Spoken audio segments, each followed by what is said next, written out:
Hi folks, welcome back to Gardening with Ray and Nakusp. It's the end of May and the garden's looking quite lush, so we'll just do our tour and see what's blooming and what we're doing in the vegetable patch, and we'll just carry on. Thanks.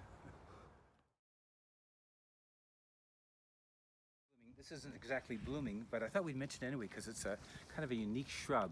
This is a contorted hazelnut. It's a small one. For people that walk the waterfront, they'll know the huge one down there.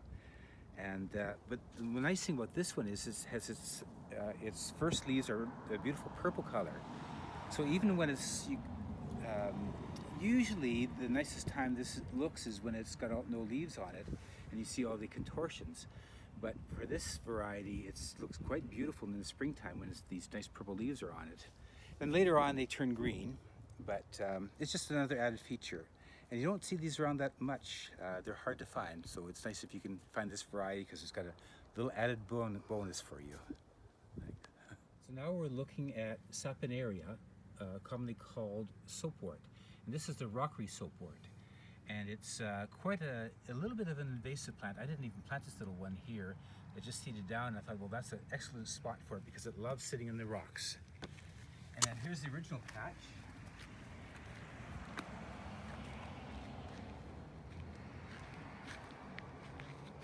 And just gives you a nice hit of nice pink color this time of year. And it's quite a hardy plant. I had a client that had a sandy bank and they didn't have a lot of irrigation water. And we had that planted on the bank there, and it just kind of spread slowly over the whole bank there. It was quite gorgeous. So again, it's another nice plant for if you have dry conditions and not much irrigation water. And that's it. So this is a nice purple, blue, yellow bed. And after the spring show, I usually rely on the irises and the peonies to hold the show till the later stuff comes in. So you can see these gorgeous, they're just so stately and beautiful. They make such a great show. So these are the Iris Germanica. And then behind us here, we have the perennial bachelor buttons. I'm gonna have to look up the name on it. I think they're, I'll have to look up the name. And then behind there, the yellow spready weed there is a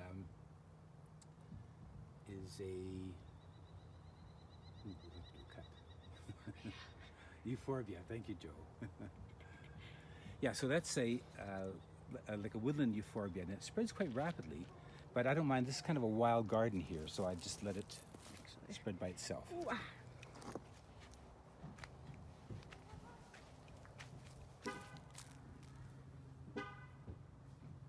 And it just makes such a nice splash of color.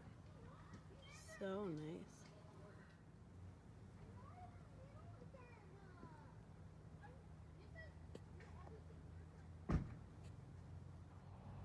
So this is a new variety of peony. It's called an Itoh peony, I-T-O-H, and it's a cross between a tree peony and a herbaceous peony. So they've got the strong stems of the tree peony, but you cut them down to the ground in the fall, just like you do a herbaceous peony. And the great thing about them is generally they're quite, the stalk is quite strong. So I haven't staked these peonies yet. And I've had them here for probably 4 or 5 years anyway, and I'm starting to get a nice big bush. And I love that because all the other peonies I had in the hills there, I had to stake them all. It was a huge job doing that. So I'm loving these varieties, and they have a lot of different colors too. There's yellows in there as well, and kind of apricot colors. So it's brought a lot of different colors into the peony world. So this is a miniature Trollius. Again, it's kind of a plant you don't see very often. If you remember back a few YouTubes ago, we were looking at the very tall ones, kind of like a buttercup-like bloom, and it's probably about, maybe a little over a foot tall. But I love this little miniature one, and it's slow to spread, but I want to do some propagation on it, and then have a bunch of them around in the front here. They'll make a nice little, this time of year, it's a nice little color. So now we're in SquashLand. I put my squash here about 3 years ago. It wasn't too successful, mostly because of the roots of this cherry tree are quite invasive in here. But it dug this, so I ran out of space now, so it's got to happen in here. So I dug down really deep with a shovel and put in lots of manure and I'm going to give it some fish fertilizer for a couple weeks. So I'm hoping that they'll take off. It's the soil looks really good, and I worked a lot of organic matter into the soil as well too, and put the Gaia Green in there. Squash are heavy feeders. You like to have them like a really good soil and adequate moisture for them. So this bed was quite rooty, but this one over here actually wasn't that bad. You don't even hear the roots in there. So anyway, I've been going down and not quite double digging, but digging quite far down. So I'm hoping with that, and then with the good feeding, that I'll have a good squash crop. So over here is cucumbers, and I'm hoping I can grow them up this fence too as well. The only thing about that is, I guess if there's cucumbers on the other side, the deer could come along and eat them, but maybe I'll try to hang a netting there too, or something like that. Anyway, well, you can have one cucumber, right? well, maybe. So yeah, cucumbers here. Cucumbers. Cucumbers like it hot, right? They like it hot, So this is a nice sunny area. Yes, it's beautifully sunny here. Great. What kind of cucumbers are these? Slice more. They're eating cucumber. Nice. Mostly I don't do dill pickles anymore. I do bread and butter pickles. So that's all sliced pickles too as well. So I don't bother. I used to grow pickling cukes and the eating cukes, but I found it was just lots of space used up. So what do you use to make your relish? I use the actually zucchini or cucumbers, with either one, whatever I have more of. That's a good relish. And then these are green Hubbards here. And I'm going to put golden Hubbards over here. And if you pan around here, Joe, you can see this was the potato patch last year. And these are potatoes I never got dug out yet. The last year's potatoes. Last year's potatoes. Resurging. They haven't been, I dug some out and they're still really good. They're nice and hard. So I'm going to dig out some more and then cook them up, make a salad, use them for my salad. And I'm going to try to thin these out a little bit because they're really thick in there, and then they might not do so well, but I'm going to leave some in, and that'll be my early eating potatoes. The small Early potatoes. Early potatoes, yeah. And over there, I got them out of there so I can put the squash in over there. That spot's a little shady, so I'm going to put some zucchini over there. And so yeah, I think it should do okay. And you can see the blackberries are doing really well. Oh yes. And again, they actually give you a little bit of privacy too as well when they're spouting up the fence like that.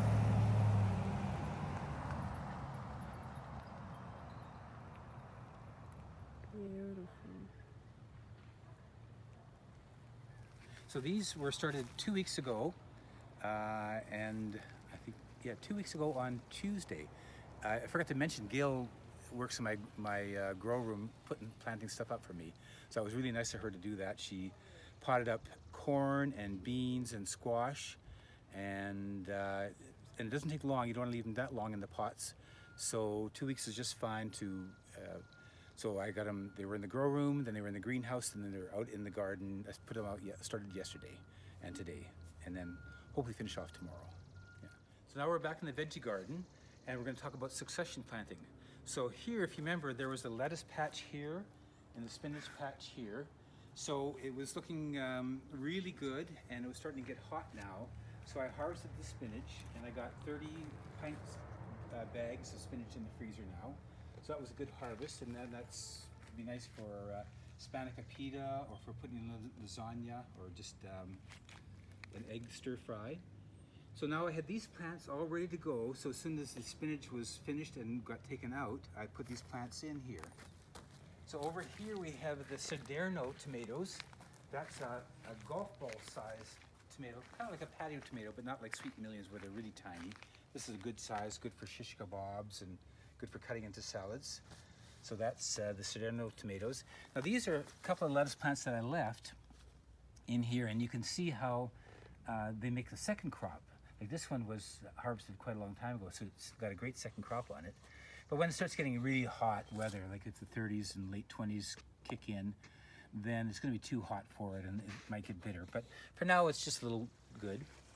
And then over there is one that was planted a little bit later than the first batch. So now I'm going to harvest that one tonight for salad. And I'm going to leave that spinach in for a little while. Gail's going to start some Swiss chard and kale for me. So that'll go into here. And so once that's ready, then we'll take this out. But meanwhile, we might just get a little bit of a crop off it as well too, just for a little bit of Can already see it coming back. Yeah. Yeah, I might even give it a little shot of fish fertilizer just to give it a little bit of a boost. And then over here, this is the fennel, and it's the globe fennel. So it makes a nice bulb up here, and it's got that nice licorice taste. And anybody who's had Mediterranean food is familiar with this fennel. And then I got some basil as well. Hi. They just went out today, so they're looking a little bit limp. But in a few weeks' time, they'll pick up, and then you'll see they're a gorgeous plant. And you can use the ferny growth also has a nice taste to it, so you can use it in salads as well. Do you transplant at night or during the day? Well, I tried to do as much last night as I could, but I ran out of energy at 8:30, and that was all I could do. And so I got up early this morning and did some more transplanting now. And it's actually got a little bit of a cloud cover now, so it's not quite so bad. But yeah, I like to do it at night if it's going to be hot. It's just great. Yeah. Thanks, son. I really do. And then over here, these are tomatoes that my friend Sharon gave to me. And I think they're called Big Rainbow. Ooh, I got some of these. So I kind of forget now, but with the rainbow sound or name, it sounds like it's going to be like a multicolored tomato. And these are kind of the old heritage ones or the unique heirloom ones. So it's got good variety when you're making a tomato salad, or you're doing baking some tomatoes. It'll have a nice color contrast with the red tomatoes, and it's always, color variety is always nice. Speaking of which, that is a fantastic outfit you've got on, Ray. Well, thank you. Now, if you remember a few episodes ago, we planted this mesclun mix, and I mentioned that, so the way to harvest it is not to let it get too big, like it's actually quite big already. So you just go in with your scissors and just cut. And then you can mix that with your other greens. And when I have a few seeds left over of stuff, I just, if I think it's going to be appropriate, I just throw them into the package, the mesclun package. So it's got a little, who knows what's going to be in here. But there, it's nice like that. Wow. And then here's the cress that I mentioned too. And it's called pepper grass. It's got a really little spicy taste to it.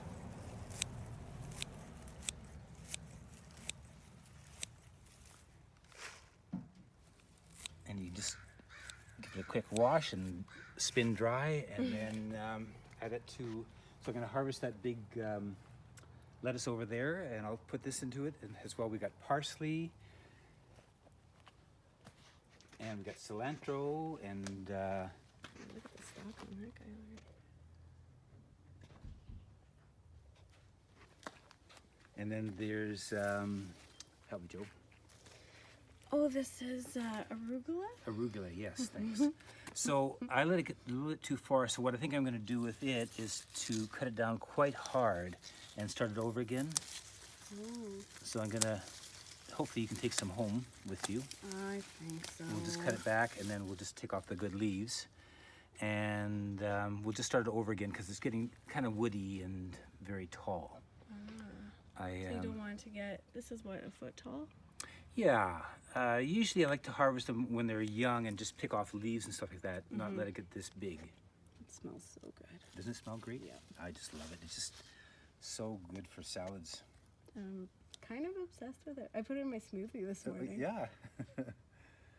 Yeah, and then the green onions that we started over there are ready to as well to go. Oh, yes. Unfortunately, the seed ones, the seed was too old, so it didn't grow. And the cherry bell radishes didn't grow either. These are big. These are those watermelon radishes, so you have to let them get quite big. So I've just been thinning them out, and hopefully I'll get a few smallish ones.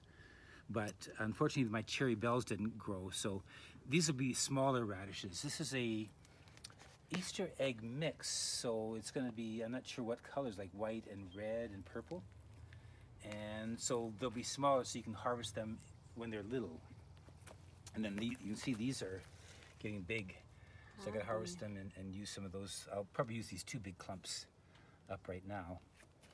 And then I think Sharon mentioned that she started some onions from seed, and they're a red green onion. So she said she had extra ones of those, so I'm gonna hopefully plant those in here. And I've got to try to get some of the seed for the onions, because after a while you can't find these sets, and you don't want to be using sets. They're quite expensive anyway. Mm-hmm. Oh, and then Pak Choi is doing really well. So these are these are miniature ones, and these are the bigger guys. And these are really good for stir fries. It's the white. It's the white stem that you want to have, and the leaf as well too. I love these guys too. I don't grow too many of these because there's only so many stir fries you can make while they're still good. But again, it's another one that you could succession plant. You can start some more later on, and once you use these ones up. So rather than growing, 12 of them, just grow 4 or 5, and then start another batch of them. And then that way they're nice and fresh and young. They're not getting too old and woody tasting.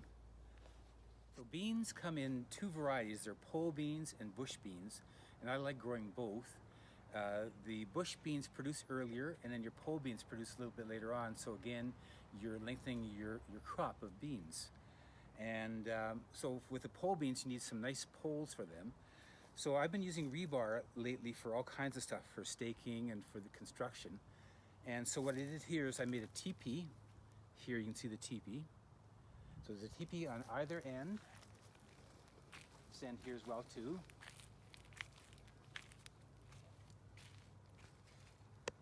And this is the heavy rebar. You can get light and heavy. I forget the gauge, but with this you want to use the heavier gauge.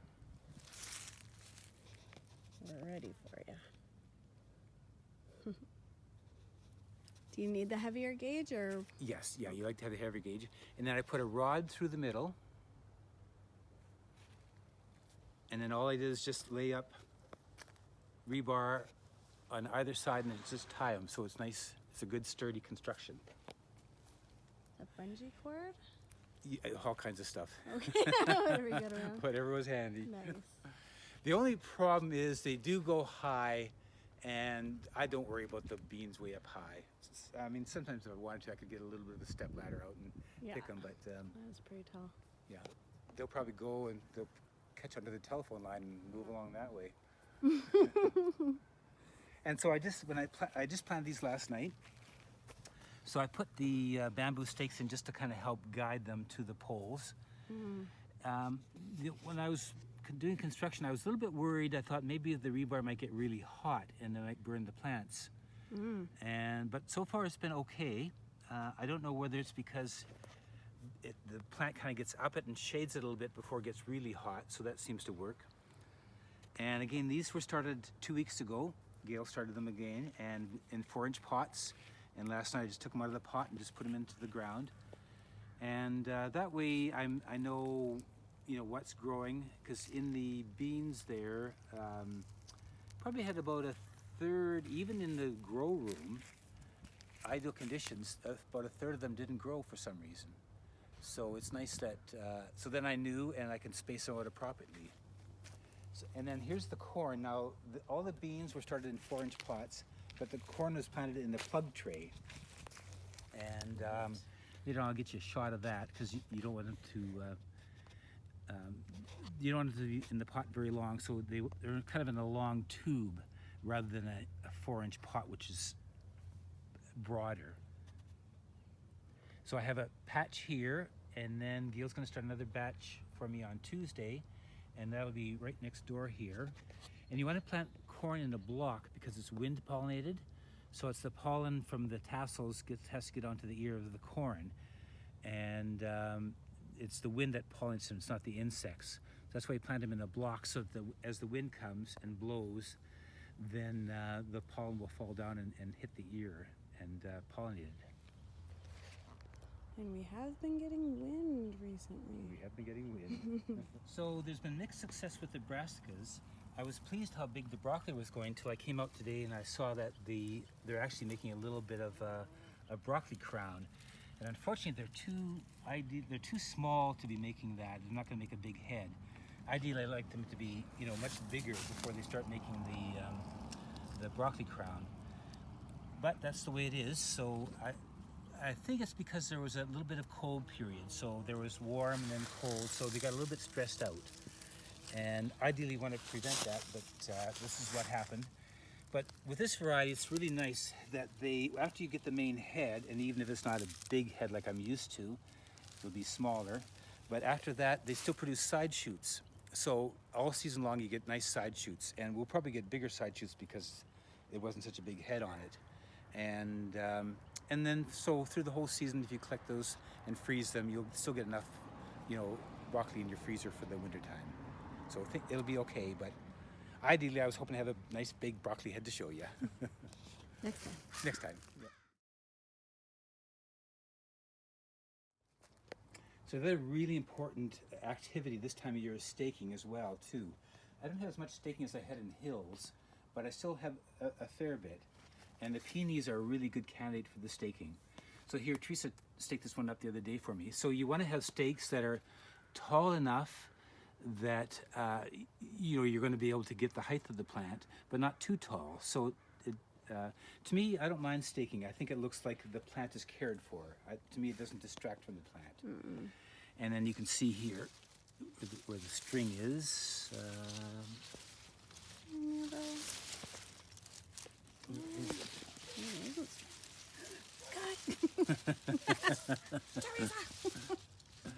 I thought I saw it there. Oh. Oh, the truth comes out. Caught red-handed. Oh well. We'll cut that part. So this is Actea, and they go quite tall. They're about this tall with the blooms on in the fall, and I like to tie them up because with the blooms on it and with the heavy fall rains, they can fall over. So I've been just using rebar with it, and then I don't even bother taking them out. I just leave the rebar in. It's just one less job to do. I don't have to bother staking them up. So I like to do 3 rebar per plant. So one on either side and then one in the back, and then just kind of tie it up. I haven't got to it yet, but I will do that soon. Just tie it up gently so it's controlled, but it's not cinched too tight. And then as the season progresses, if it's a really tall plant, you might have to do it a couple of times.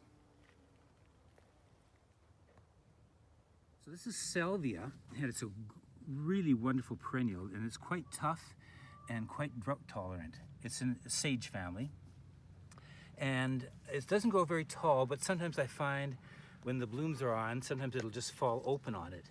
So what I've done is just take some bamboo stakes, again 3, and then do a little bit of a tie to it, and then it just keeps it nice and compact. It doesn't fall open. So this is, I think this is a variety, Salvia nemorosa Ostfriesland. That would be, I guess, East Friesland. And it's a little bit tall, but this is a newer variety called Marcus, which is really short. And you don't get the quality and quantity of bloom, but if you don't want to bother staking, it's great for that. It's just a short little variety.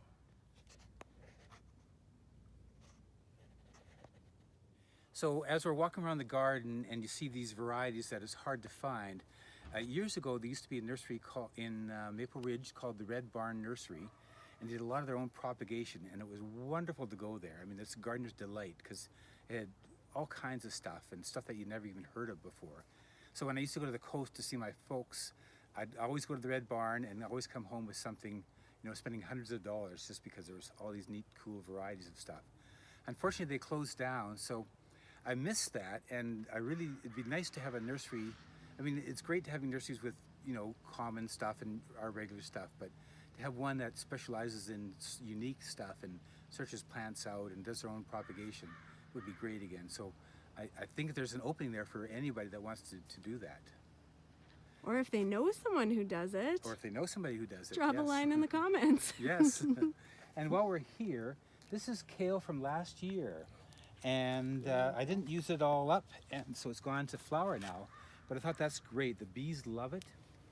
And actually now, kale is a biannual, so it grows 1 year and flowers and seeds next.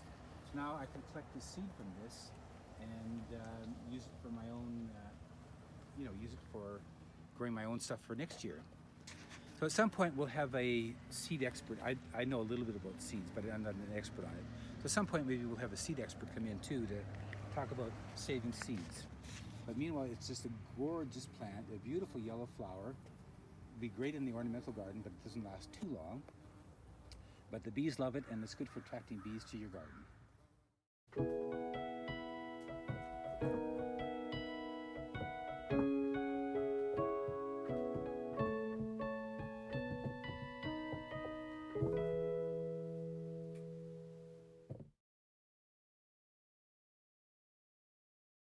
Before there was iPhones, there was big books.